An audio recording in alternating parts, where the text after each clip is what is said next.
Hey everyone, it's Ken here from Northern Biking Everyday. Today I've got a quick Davinci Resolve tutorial for you. I'm going to be showing you how to remove a black background from a video clip here in Davinci Resolve. So I'm going to be removing it from this remember to subscribe button, and then we can put it off in the corner here of our video. So let's dive right into it.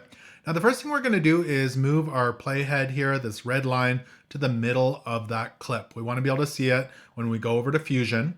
And we're going to go ahead and left click on our clip so it is highlighted. And now we can head down to the bottom.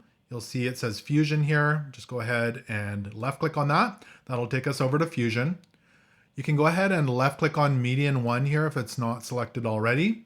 And what we need to do is hold down the shift key on our keyboard, and then we're going to go ahead and hit the space bar, and we're going to get a pop-up. It says select tool, and we can start typing in Luma Keyer.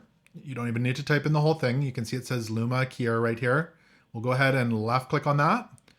It's right in here. It says Luma Keyer, and then we can go ahead and hit add, and it's going to add it right in here. Now you can see that our remember to subscribe is kind of faded out here, so we do need to adjust this. So off to the right here, you'll see this slider right under channel, and you can grab both ends of this. If we slide the left side up, it'll actually make it worse. So we want to slide the right side down roughly to the middle or so. You can see it's nice and solid there now. If you go too far, it's going to start to add black outlines. So we want to go probably to the middle for this one. You can adjust it so yours looks good.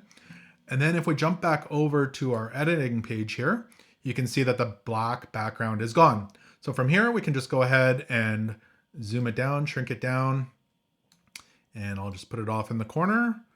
And there we are. Our black background is gone from our remember to subscribe button. So I hope this video did help you out. Remember to hit that subscribe button for me as well. Thank you so much for watching, and until next time, take care.